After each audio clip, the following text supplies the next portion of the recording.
Hey everybody, Eric Grenier here with Philippe J. Fournier on this episode of The Numbers. Philippe, I've seen a lot of you this week. Long time no see, Eric. How are you? It's good to see you It's again. It was a fun night on Monday night and Tuesday morning. We had lots of people joining our live stream. Do you know, I think we're up to 140,000 people who have looked at this live That's stream. amazing. Can you That's imagine? amazing. That's more people than were in this riding, like to begin with. You know what that tells me? People are engaged. Oh, I've yeah. heard lots of people say like, oh, the turnout next election is going to be bad because people are going to be upset with all the options. No, people are pretty engaged. And the turnout in this by-election, Toronto-St. Paul's, is pretty high. But before we get into some of the numbers, just how are you feeling? How are you doing? How has it been this week? Because it ended up being a pretty busy week. Yeah, very busy week. As it was supposed to be the beginning of my vacation. I guess that's next week instead. But yes, so we went to bed just before we logged off the live stream. We said, well, it looks like it's tightening, and I think 5 minutes after after the margin reduced to under 2 points, and yes, the Conservative candidate ended up winning. I think it was called around 4 a.m. Yeah. We couldn't have stayed on for that long, but No. it was very funny. Like, it was probably 15, 20 minutes after we got off that it went Yeah. down to like 1.6 points. And then as soon as I saw that, I was like, oh, like, but imagine if we had stayed on for just 15 more minutes and saw that, we wouldn't have allowed ourselves to go, and we would have ended up staying anyway. I had was quite a messages. I had messages, text messages. Philippe, wake up! It was 2:15 a.m. I was in bed. Philippe, wake up! Go back on. I was like, we can't go back on. But anyway, so okay, the Conservatives win Toronto St. Paul's. Conservatives win a 416 seat for the first time since Harper's majority victory in 2011. 17-point jump for the Conservative in this by-election from 25% in 2021 to 42%. Eric, what do you make of this? I mean, I know it's a general question, but what do you make of these numbers? I mean, it is huge, and I know we're all talking about it. And by the time some of you might be listening or watching this, it's been days, and everybody's been talking about how big this was. But it is a huge, huge outcome. You can hear it in the Liberals, like the MPs, cabinet ministers. They all sound like they've been through a traumatic event. And they have been. Like, this is a big, big win for the Conservatives. If you look at a map of Toronto, it's all red, and there's a little blue right in the middle of it. Yeah. Right? It's not like one of the outskirts. It's not the inner suburbs. It's not Etobicoke. It's not York. Yeah. It is right in the middle of Toronto, which means that it's not going to remain a little island. It's going to get, there's going to be inroads made all around it. 42% for the Conservatives, a jump of 17 points, as you said. 40.6 for the Liberals, which is the worst result. I think they were 1/10 of a percentage point below their 2011 result, where they almost lost it. They dropped 9 points. This is a swing of, what is it, like 26 points? Yeah. That is huge. That is, and I know it's a by-election, and I know it's a one-off, but you can't see these kinds of numbers and think to yourself that, oh yeah, it's just a by-election. It's not going to apply elsewhere. People are angry. It doesn't really matter. Yeah, people stayed home. It's when you have this kind of movement in this kind of riding, Yeah. this means something. And I think this is the wake-up call that probably a lot of Liberals needed, because you did kind of hear it, especially from Justin Trudeau when he was on PNP last week, saying people that aren't in decision mode yet. Well, these people were in decision mode. Absolutely. And there needs to be some sort of reaction on the part of the Liberals, because if they think that they can just kind of put their shoulder to the wheel, try a little bit harder, and everybody's going to come back on side, like, it's not going to happen. It's not going to happen. And they had cabinet ministers visiting. Yeah. They were pulling out all the stops to win this. The Conservatives did not seem to be pulling out all the stops, and they still won it. Imagine if Pierre Poilievre had spent some time in that riding. Yeah. Arguably, maybe that might have helped. We don't know. But imagine they put the same resources that they've put elsewhere. Could they have reached 50%? It's just, this is a turning point moment, I think. I would say so. Yeah. And I'm curious to see if there's anything's going to turn. I'll say this: and I've said this before. We usually, I include ourselves, we usually overreact to by-elections, right? And it's okay. We love elections. We follow them daily, right? We that's what we do. Sometimes we make too much out of it. Like, I think the Durham by-election was not that consequential. I mean, the swings were interesting because it kind of confirmed what we thought was going on in a GTA, but it was not that consequential. But there are exceptions, and this is one, right? I mean, if the Liberals had won by a point or two, I think our conclusions would have been the same, but it's still okay. They saved face. They learned a lesson. They lost. They lost, and they were not supposed to lose. And, I mean, how many 416 seats could flip if the Conservatives, in a high turnout election, I mean, I know some people will say 44% turnout is low. It's high for a by-election. So it's not like people didn't show up. They actually, I ran the numbers. The average turnout in the by-elections that have happened so far in this problem was 33%. Like, this is a good turnout. Yeah. Oh, yeah. Absolutely. I mean, we could go on and on about this, but this, for me, this is like, I'm looking at the map of Toronto. It says, okay, if the Conservatives gain 17 points, may be a bit much, but if they gain 10 to 15, which is now entirely plausible, the Liberals could lose half of Toronto. Yeah. And if they lose half of Toronto, there's not much left, because look at the Liberal numbers elsewhere in the country. It's not going well. And so I wanted to share this with you. I had conversation and text messages with a bunch of journalists, like, what does this mean?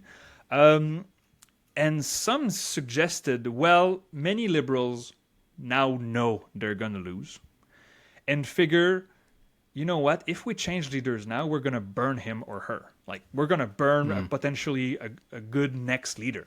So might as well let Trudeau run and, take this loss, and then we move on. I think it's a legitimate point. You can make that argument, I think. It's just that the flip side is that if those numbers that we saw in St. Paul's translate elsewhere in the country where the Liberals do well in urban areas, there could be not much left to defend after the election. So I do not know what to think about this. There's two issues I have with that argument. One, as you said, what could be left? Is it really going to be a great thing to hand over to the next savior of the party 35 seats and a third place in the House of Commons? Yeah, probably not. That's probably not where you want to be. But also, I don't think the I don't think what's the thing when it's the premise of it? I don't think the premise is necessarily correct. If it looks obvious that the Liberals are going to lose the next election, maybe their best option for next leader doesn't run this time. Someone else runs, doesn't do as badly maybe, and they win 50, 60 seats or something like that in official opposition, but the person still ends up resigning because they still did so poorly. And so it's not necessarily the case that whoever will replace Justin Trudeau will be the leader for several elections. It could just be one-off, right? That's what happened to the Conservatives twice. So they might not burn a really good leader in the next election. They might burn sort of a party person that stands, like I can imagine someone like Dominic LeBlanc becoming leader of the party, probably saving quite a bit of furniture in Atlantic Canada and maybe doing okay in Quebec and parts of Ontario. Yeah. But probably not sticking around long term. And then, so there could be other options. I don't know if it's necessarily the case, but just the basic thing that we just said. Do you want to hand over a party in decent shape or not? Harper did in 2015. I don't know. I think you're much better off to have an actual caucus to hand over than not. It's just also such a loser mentality. Oh, we know we're going to lose, so might as well sink. No, you're. They want to get a draft pick. They want to finish low.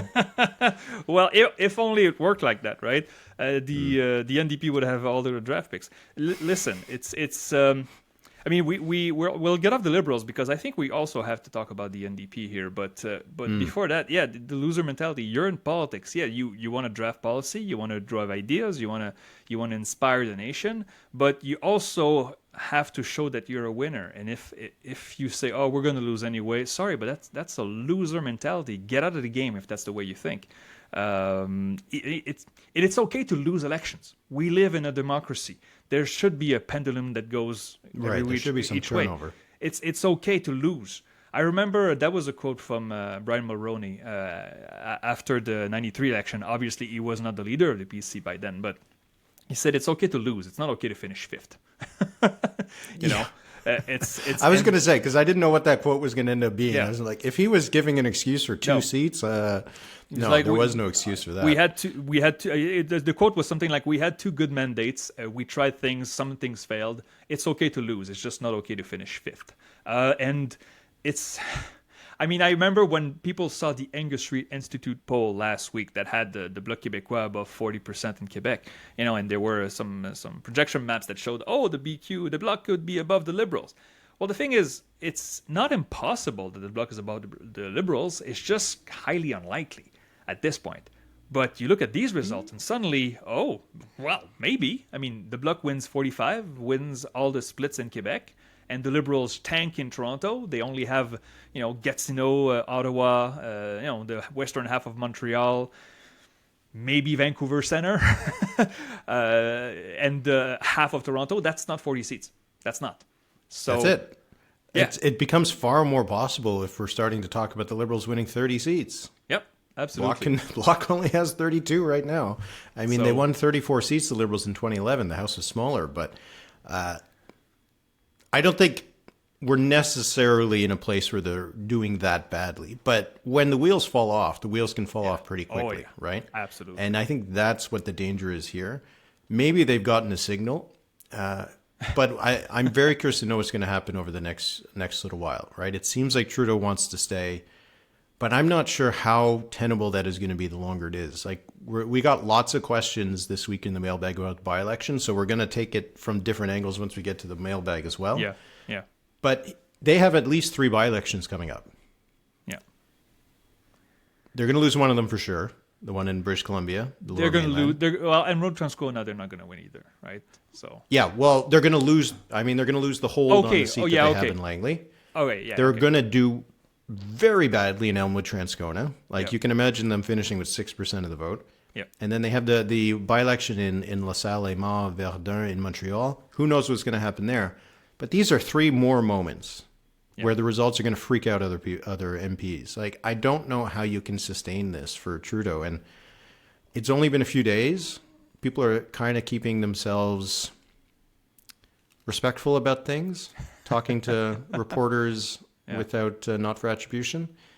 I don't know how long that's going to be able to last. It's just hard to see how they keep this going because there's not really a good explanation why.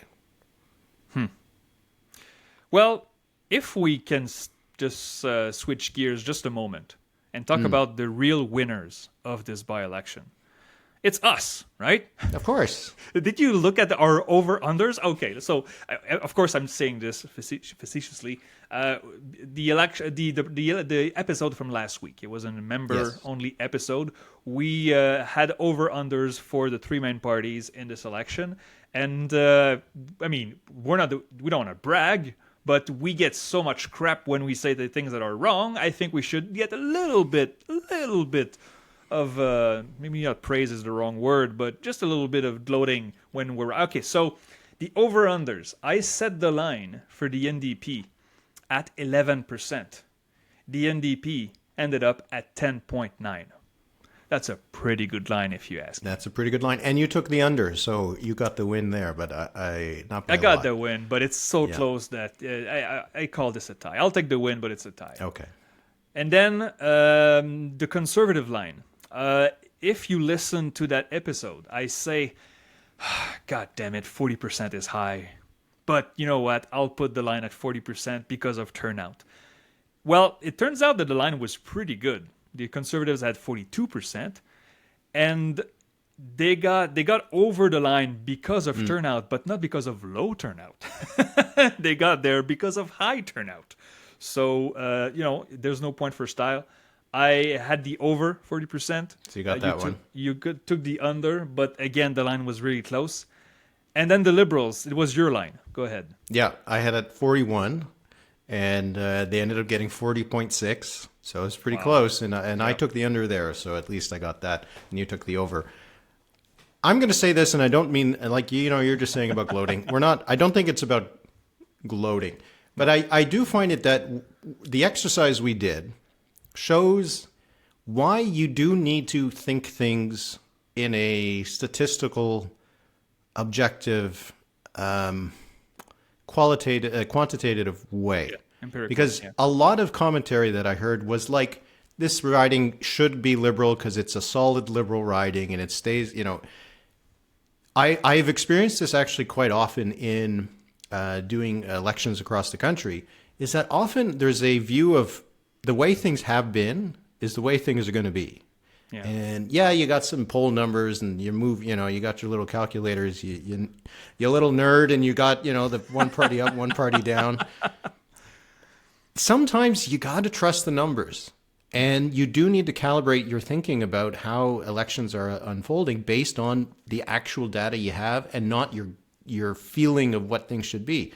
Your projections, my projections, our calculations showed that this should be a liberal win by like 2 points. Yeah. Right? Yeah. Like the numbers showed that it should have been this close. And you should not have had any sort of feeling that the liberals should win this. Or that they're the favorites. Like, because we said last time, we said, I asked, what does your head say? What does your gut say? Yeah. We both agreed that our head says the Liberals should win this, but our gut said, we don't know, right? Exactly. We weren't willing to make a call that the Liberals are going to win this. So it's not about us in this case. I'm not trying to do that, but I'm saying that you do need to pay attention to these numbers. And that's why a lot of Liberals should be concerned about these results, right? Yeah. Because they might think, no, but my riding's safe. My constituents really love me and they're going to stay with me. Trust the data. Trust the data. You can't withstand these kinds of things. Humans are sometimes unpredictable. They are. I like to say. I think it was a quote from Hubert Reeves that humans are more complicated than electrons or galaxies and black holes, and they are because they are emotional beings. So what we do is we aim at a constantly moving target, right? And sometimes it's off a little. Sometimes, rarely, it's off by a lot. But most of the time, it's good. And when I hear or read politicians say, "Oh, the only poll that matters is on election day," shut the hell up, because I know you're lying, or you're completely ignorant. When a politician says that, I say, okay, if you really believe that, you should not be in politics. Especially if your strategists say the same thing. You should not be in politics because that means you don't trust data. You don't, right? How are you going to make rational decisions about everything, about monetary policy, about the environment, about the cost benefits or the cost risk benefit of doing anything? So that means that you're reading the tea leaves? You have a crystal ball, so tarot cards, or no? So yeah, I mean, I know why they would say that. They don't want to. No, they want to reassure their fans. It's just that for me, it infuriates me because it's so dumb. It's so dumb. And we also know that parties pay for polls. The government, the good ones, the Privy Council office pays for polling where they are constantly. Sorry, I coughed. I was just so upset with what you were saying. I was coughing swallowing on my rage. But they do polling to see what Canadians feel about various issues all the time. All right? the time. Yep. So if they're constantly doing that, they do know that tracking ongoing public opinion has value because, yes, the next election is what will actually decide who sits in the House and who gets to govern. But our opinions continue to evolve over a 4-year period, and a government has to take into account how people view things. And that includes when you get a result like this, and you start having to think, do we need to change direction? Do we need a course correction? Because clearly Canadians are not happy with the way things are going. So we saw a little bit of humility from Trudeau in his statement after the results came in. Yeah. But we need to see, I feel like Liberals need to see something and voters need to see something more than trying harder. Like, it's not about trying harder. right? I don't think anybody thinks that they're not trying. So we'll see. Over under on Trudeau prime ministers in the next election. 0.5. 0.5. The thing is, okay, in a rational world where decisions are taken, rationally with data, Trudeau should not be there. And I get this argument that I told you. A journalist told me, yeah, but what if they burn a good leader? Yeah, but at this point, it's like saying, okay, maybe this life preserver works when we're 200 feet underwater. Let's just wait, right? It's again, I struggle with this because I can see the argument that this is on Trudeau. He should suffer the loss, but think of what will be left. If the Conservatives win, let's push it a little bit here. If the Conservatives win 240 seats, it's not impossible. It's pushing it high, I know, but it's not impossible. With time, we're going to have problems with democracy and representation and also legitimacy, because all these MPs will have said, well, I won my riding. But those who call that our elections are unfair, they could win 70% of the seats with 42% of the vote. This will come back to the front. And you will have, if that's the case, you will have 200 Conservative MPs that are disappointed not to be in cabinet. So it's going to bring other problems. But I guess the Conservatives right now don't think about this. They just want to win. But oh, yeah, for sure. Anyway. But just one last thing on this, Yeah. You can try to come back to win the next election, the Liberals, in 2029, coming as a official opposition party, a third party. Or you can try to have a better chance of trying to win the next election with all the advantages you get at being the incumbent government. That's not nothing, right? Yeah, exactly. A new person, look at one example you want that's a very easy example. It's very similar in this case. Dalton McGuinty, when he resigned as leader of the Liberal Party, the Ontario Liberals, and the Premier, super unpopular. Looked like the Liberals were doomed. Now, they had the advantage that Tim Hudak was not exactly Pierre Poilievre, but Kathleen Wynne comes in, wins the next election. Of course, they flame out in the election after that. But when things are that dire, sometimes a change can actually work. Sometimes it doesn't, but sometimes it can. Yeah, and a maybe right now is better than a sure thing. So anyway. All right, we got lots of questions related to this in the mailbag, so we'll get a bit more to it.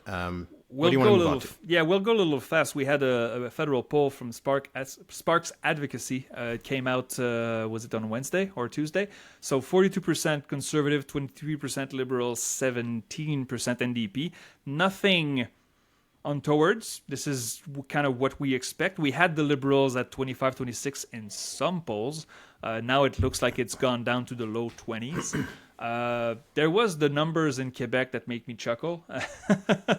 Liberal 28, Conservative 25. So far, okay for Quebec numbers, right? Bloc Québécois at 27, which is, if you look at the trends, too low. But it compensates for the 41% the Angus Reid Institute had last week, a little too high. So, probably mid-30s is the safest bet for the Bloc Québécois, but I wanted to mention it. If you want to see the report, it's on my website. Steady as she goes for the federal numbers from Sparks Advocacy. All right, let's move to, we didn't talk about it last week. We literally forgot about it. Yeah. It wasn't on our list. And then on Saturday, Naheed Nenshi wins 86% of the vote. Unbelievable. In the Alberta NDP Leadership on turnout of around 86%, itself extremely impressive. Yeah. 86%. Kathleen Ganley had 8%, Sarah Hoffman 4%, and Jody Calahoo Stonehouse had 2%. I was just floored by that. That is the result of, that is what you would expect to see when you have the one that everybody expects to win, and then there's three people who throw their names in that no one's ever heard of. Not two former cabinet ministers and one sitting MLA. There are three of them are MLAs. Yeah. These are not minor figures within the party, and he gets 86%. I don't know what else there is to say other than holy poop, that's an amazing result. I mean, I talked to a lot of people in Alberta that followed that race, closer than I did and we did. They thought, well, maybe it's going to be on the first ballot. It should be on the first ballot, but it could be close. Maybe on second ballot. And then you see those numbers, 86%. No, it's I mean, Nenshi has the party in the palm of his hands right now.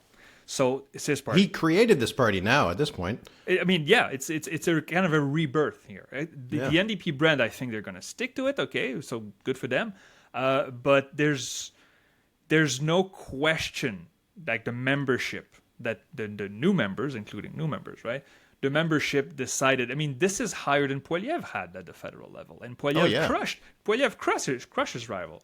I think it's the only one I could think of that was higher. I mean, it's higher than Trudeau, right? Justin Trudeau in he got 80. He got 80. I think the only one I could think of was Martin versus Sheila Cupps, but yeah.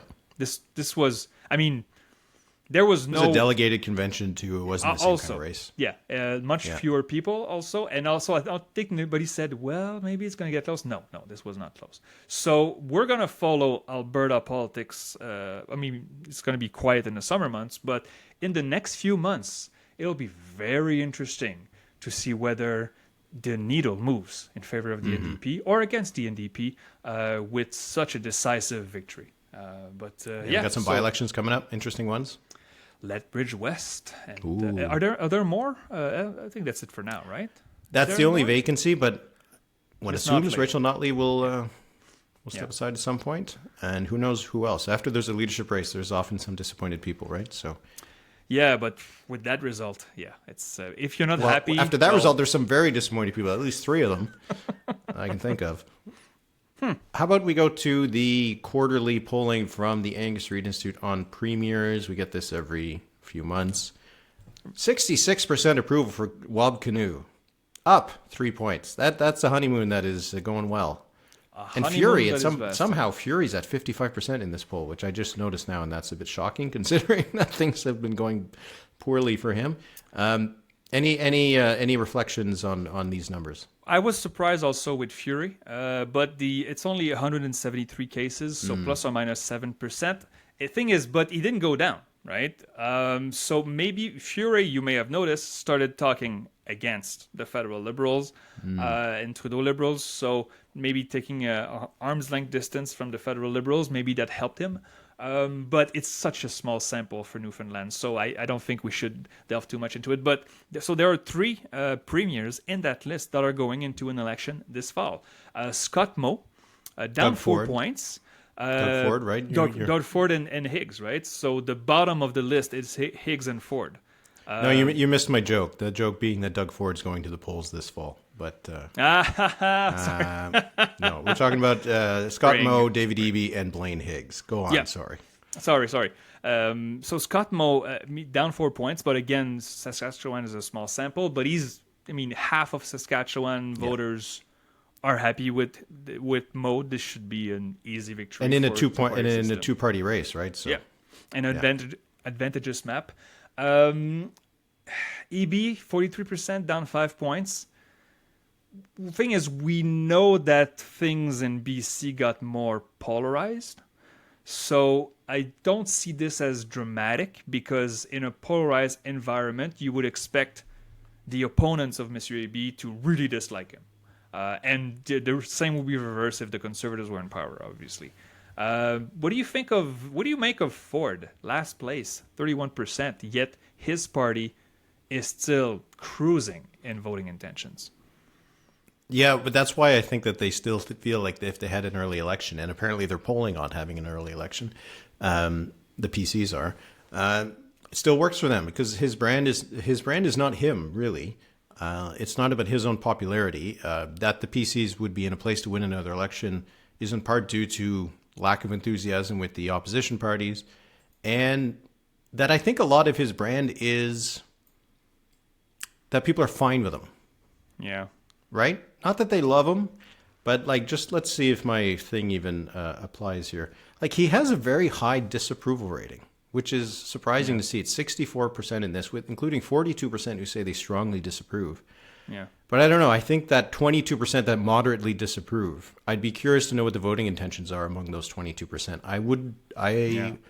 I imagine the PCs are probably kind of competitive, even among the moderately disapprove, because those people still need to make a choice, and it doesn't seem like they like their options. I have a question for you here, Eric. Is the Ontario PC the political party with the strongest brand in Canada?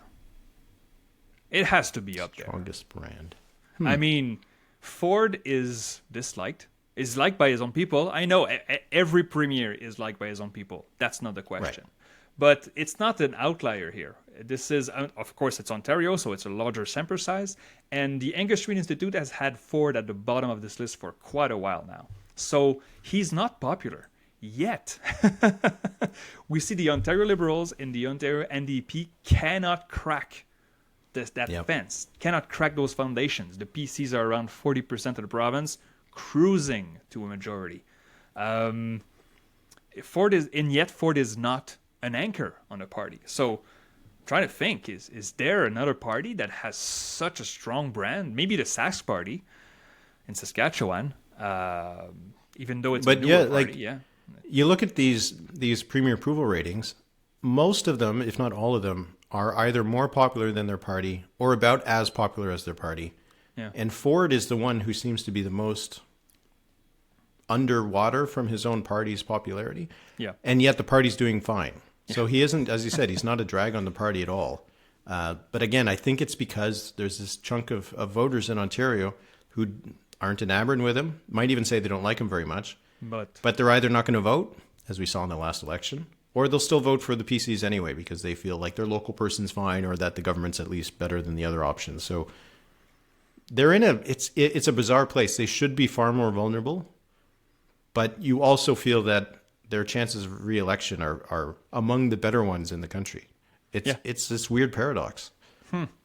Interesting. Legault +4 at 36%. Well, the thing is, I published data from Palas Data last week. The question is different, though. It was not approval, it was favorability. So do you have a favorable impression or an unfavorable impression? And Legault was at 23% of favorables. But that's different from approval. So it's still low for Legault. I mean, we remember a time not that long ago that Legault was on top of that list, right? And now maybe up a little bit, but still, in the bottom third at 36%. It's going to be a tough second half of mandate for Legault if those numbers don't turn around. So there was 43% for David Eby. There was also a poll that came out from Research Co. From BC, had the NDP at 40%. Yeah. So again, kind of similar to where the Premier stands, at least in the Angus Street poll. There's other approval ratings in the actual Research Co. poll. But the notable number here is that BC United, 4th place, 11%, behind the Greens at 15%, and the Conservatives at 33%.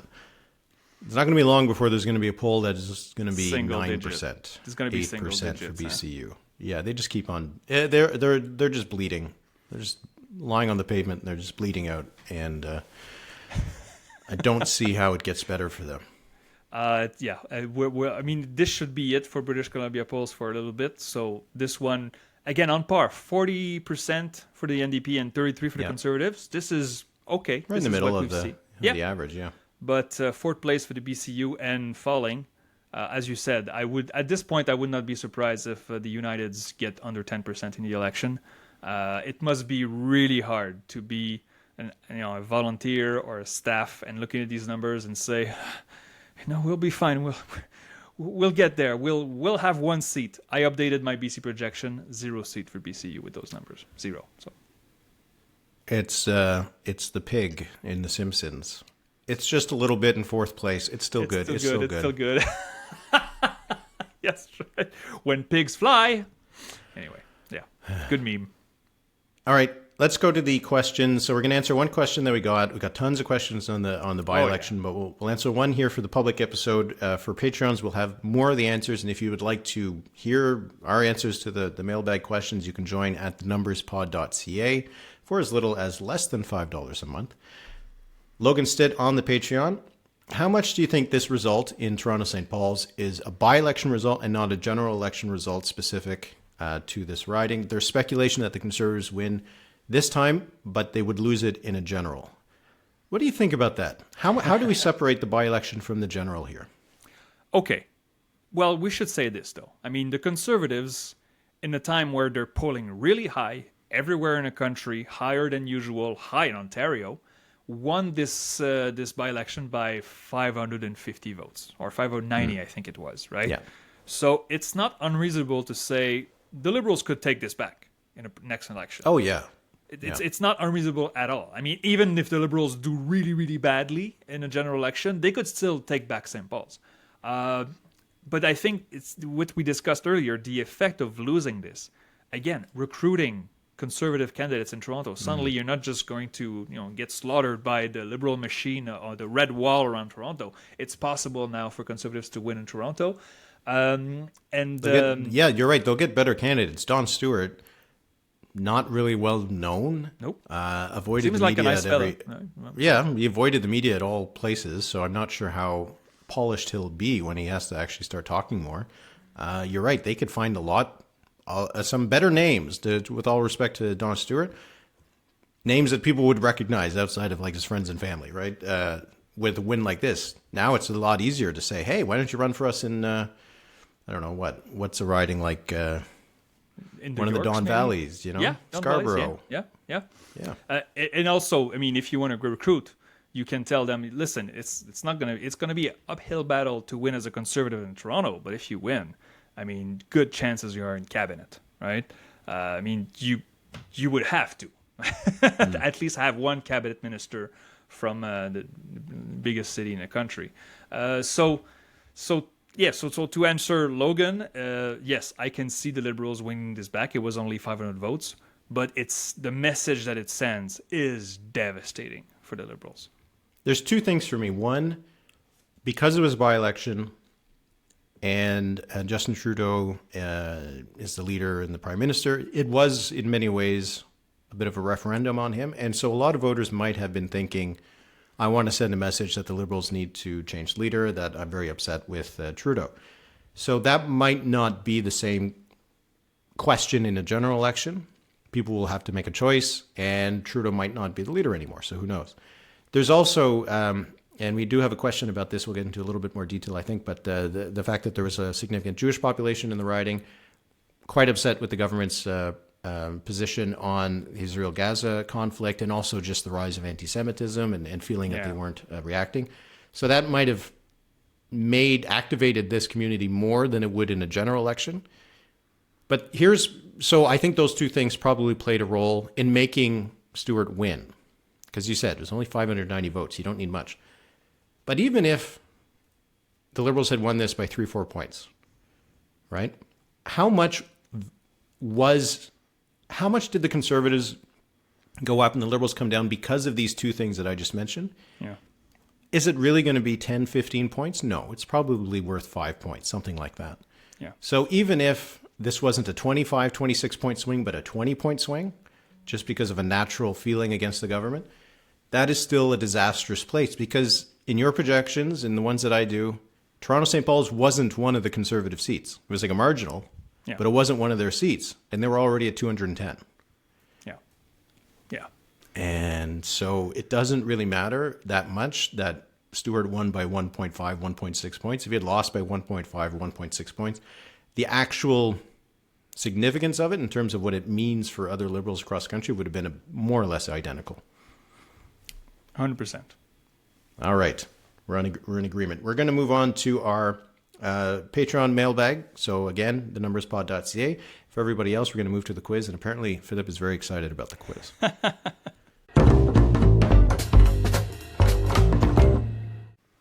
All right, Eric. It's time for the Yes. quiz. It's time for the quiz. Okay. And we had a very late night on Monday night or Tuesday morning. And busy week doing media. I'm very tired. So I didn't reinvent the wheel here. I decided to do a deep dive in the 2006 election. Why? Because it looks like we're going to have a Conservative government next year. And I decided, you know what? Why not look at the last time Canada change government to a conservative government, and it was the 06 election. So I have 10 questions that are a mix of formats, and off we go. All right, 10 questions about the Okay. 06. Do you know well the 06 election? Because I know you know that map because there were 308 seats in that map, and it's the name of your old site. So, okay. That was the last one, though, before I started my site. So, okay. All right, let's do it. Okay, so, préambule. In 06, the Stephen Harper-led Conservative Party to its first victory in the new iteration of the party, of course, post-merger, Canadian Alliance, and Progressive. The Conservatives won 124 seats out of 308, so well short of the 155 they needed for a majority. The Liberals were the official opposition with 103. Buoyed by the sponsorship scandal, the Bloc Québécois remained strong with 51 seats, and Jack Layton won 29 seats for the NDP. Let's go 10 questions. Number 1. Okay. Excluding the territories, in how many provinces did the Conservative win the most seats? Okay. I think they would have won the most. Are you saying the most, like a majority of the seats, or the most? The most seats, the plurality of seats. Okay. Not the majority. Plurality I'm going to say they did it in BC, Alberta, Saskatchewan, Manitoba. I think it's going to be it. So I'm going to say 4. And 4 is the correct answer. And these are the 4 correct. So Okay. the Liberals won the most seats in Ontario, Atlantic provinces, and the Bloc won Quebec. So, gold, silver, and bronze is 8, 7, and 6. So you're 1 for 1. All right. Number 2. In terms of share of the vote, the Conservatives won their highest share in Quebec post-merger. And again, to this day, it's 24.6%. And they won 10 seats in Quebec. I want you to name 4 ridings in Quebec that the Conservatives won. There's 10 of them. I want you to name 4. Okay. I think they won Jonquière. If you don't have the exact name, I'll still give it to you. They won Jonquière-Alma, yes. Jonquière-Alma? Okay, I wasn't sure if it was that. So they won Jonquière-Alma. Got to try to think of what the names would have been back then. Did they win Louis Saint Laurent? Yes, they did. Louis Saint Laurent, that's Okay. 2. Port-Neuf was André Arthur at the time. Yes, independent. I think they won Beauce. Bernier was one of them. They won both. That's 3. You need 1 more. And Lévis, Bellechasse, Les Etchemins. It was only called Lévis-Bellechasse, and you got it. That's 4. The others were Charlebourg, Haute-Saint-Charles, Beauport-Limoilou, Louis-Hébert, Lotte-Binière, Chute de la Chaudière, Mégantic-l'Érable, and Pontiac in the Outaouais. Pontiac, yes, that's right. Lawrence Cannon. That's right. Okay, you're 2 for 2. Good for you. Number 3. The Conservatives did not do as well in urban areas outside of Alberta and Quebec City. Within 1 seat, how many seats did the Conservatives win in Toronto proper, the 416? There were 22.5 seats back then. I say 0.5 because 1 seat was Scarborough, East Pickering, which is Toronto and GTA. Within 1 seat, how many did the Conservatives win in Toronto in 06? Within 1. If it's within 1, I'll say 1. Because I think correct. they might have won 0. Because it's 0. That's right. It's 0, isn't it? Yeah. Okay, I you're wanted to 3 play for the 3. odds, because if it was 2, I at least, if I chose 0, I was only giving myself 50% chance. That's right. You see, we think in numbers. That's fine. Yeah. Let's go out west now. In this election, Alberta had 32 seats in total. How many did the Conservatives win in that election within 1 seat? 2006. Did Anne McClellan still win her riding? I'm going to say that she probably did. So I'm going to say that the Conservatives won 31. And you are within 1 because they won all 32.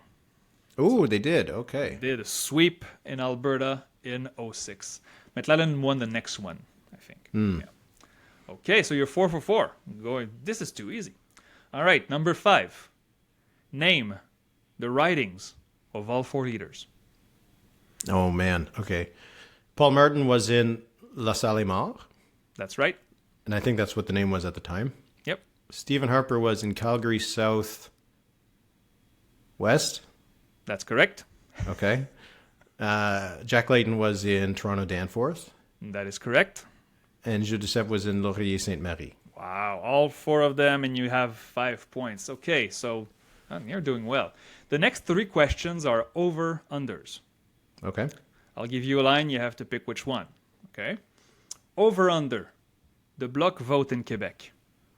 I say the line at 43%. In 2006, it's under. They got 42. And it's under, they got 42. Oh, man, that memory. You got 6 for 6. Okay, over-under. The NDP vote share in Canada. Line at 18%. In the first election with Jack Layton, I think they got 15.9. And then in the second one, I don't think they jumped that high, so I'm going to go the under. They had 17.5, so it is the under. Okay, you're 7 for 7. So you got the silver already. Oh my god. Already, all right. Over under CPC vote in Newfoundland and Labrador. I set the line at 40%.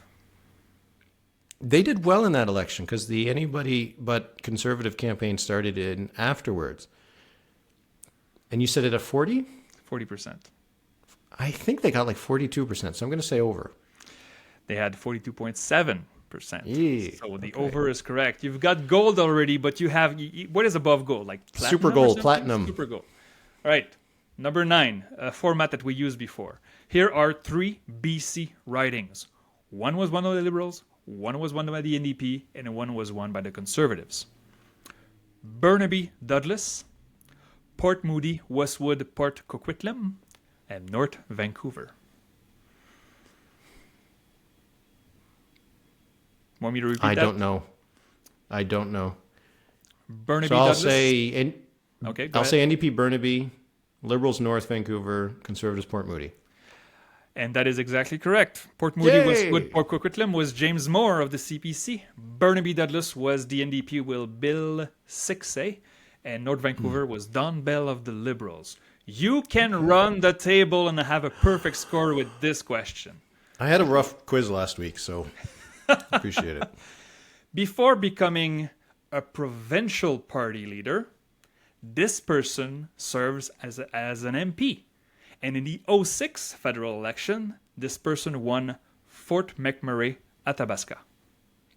Oh, that's Brian Jean. And Brian Jean is correct. Yes. You got all 10. Too easy.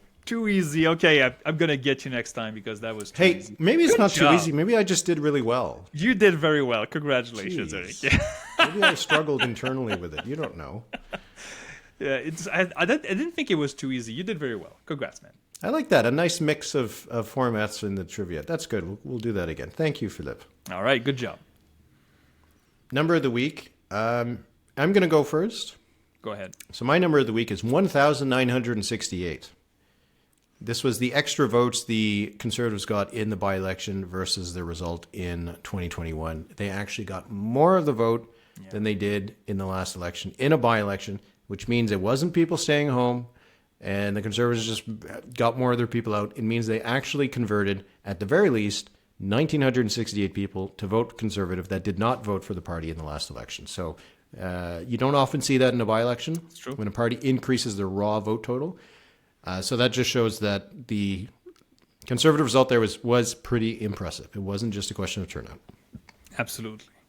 My number of the week, 6%. So in the Sparks advocacy poll, one of the questions was, what kind of government would you like in Ottawa? And the choices were a left-of-center government, a centrist with a focus on economic and fiscal priorities, or a right-of-center government. Among those who answered a right-of-center government, 6% would vote for the NDP. And so I take this data because please remember, when you poll, sometimes there are voters that are clueless of what they're being polled about. It's okay. It's part of the game. We can't all be election nerds. But remember that part of the margin of error, there's part of it that's statistical, and there's also part of it that some people you ask have no idea what they're saying. And so I find it interesting. Also, among those who answered, I want a left of center government, 18% would vote for the Conservatives. So there's some dissonance in there. Again, humans are more complicated than electrons or galaxies. So, All right. Well, that's interesting. Maybe those people, though, are completely honest. They are voting for these parties, but they don't want them to actually form the government. they like the local candidate. It's possible. That's right. They're very complicated people. All right. Well, that'll be this. That'll be it for this week's episode. Lots of content from us this past week. We did about 5 hours on Monday, and I'm thinking next time we're going to have to. We went in thinking we didn't even chat about it. We're like, are we going to be here for 2 hours, 3 hours? Next time we should be much more prepared for what we're going to do. So we'll figure that out next time. Absolutely. But thanks to everybody who did join us. We had a lot of fun doing it, and we're really excited to do it. The next one, we'll have some more by-elections later in the year, so we're going to definitely do that. And of course, we're excited to continue with the numbers during the summer. We might have a bit of a canned episode in a couple of weeks because I'm going to be going on vacation. But aside from that, we will be back in 7 days. So if you want to get access to that episode, which will be for patrons only, you can go to thenumberspod.ca. You get the early access, you get the mailbag access, you get the exclusive bonus episodes, and you get to take part in our Discord. So Philippe, hopefully we're going to both get to start cooling down, start slowing down, and then if there's a prime ministerial resignation, we got to start all over again. So if the prime minister wouldn't mind waiting at least until I'm back from my vacation, that would be greatly appreciated. So That'd be nice. Thanks very much, Philippe, and we'll chat one more time in a week. Absolutely. Merci beaucoup tout le monde. Thank you very much. Speak to you soon.